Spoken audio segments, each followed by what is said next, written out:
میرے عزیزو، رسول رحمت صلی اللہ تعالیٰ علیہ وسلم نے ان بوڑھوں کے ساتھ نیکی کرنے پر جو اجر بیان کیا ہے وہ بڑا انوکھا ہے۔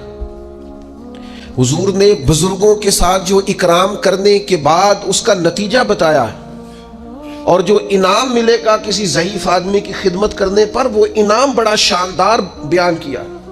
آپ کبھی ترمذی شریف کی اس حدیث پر غور کریں، میں عرض کرنے لگا ہوں تو انسان تو بڑی ساری روحانی عروج پہ چلا جائے کہ یار حد ہو گئی، اتنا بڑا انعام ملے گا۔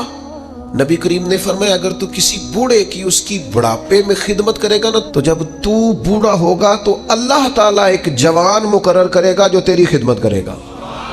آپ نے خدمت کی، اور حضور فرماتے ہیں پھر اللہ ڈیوٹی لگائے گا بندے کی۔ آپ نے بوڑھے کی خدمت کی، اور جب آپ بوڑھے ہوئے تو آپ کی جو ذمہ داریاں تھیں وہ اللہ کے ذمہ کرم پہ چلی گئی۔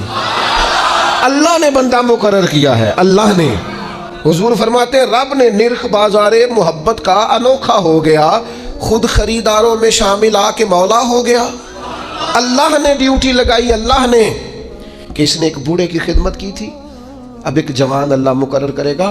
اور اس حدیث میں تصریح نہیں فرمائی، یہ ترمذی کی ہے، تصریح نہیں کی کہ وہ بیٹا ہی ہوگا، بھتیجے کی بھی ڈیوٹی لگ سکتی ہے، کسی شاگرد کی بھی لگ سکتی ہے، کسی گلی محلے میں بھی کسی کے دل میں اللہ بات ڈال دیتا ہے کہ تو اس کی خدمت کر، شرط یہ ہے کہ پہلے تو نوکری کر، ڈیوٹی کر۔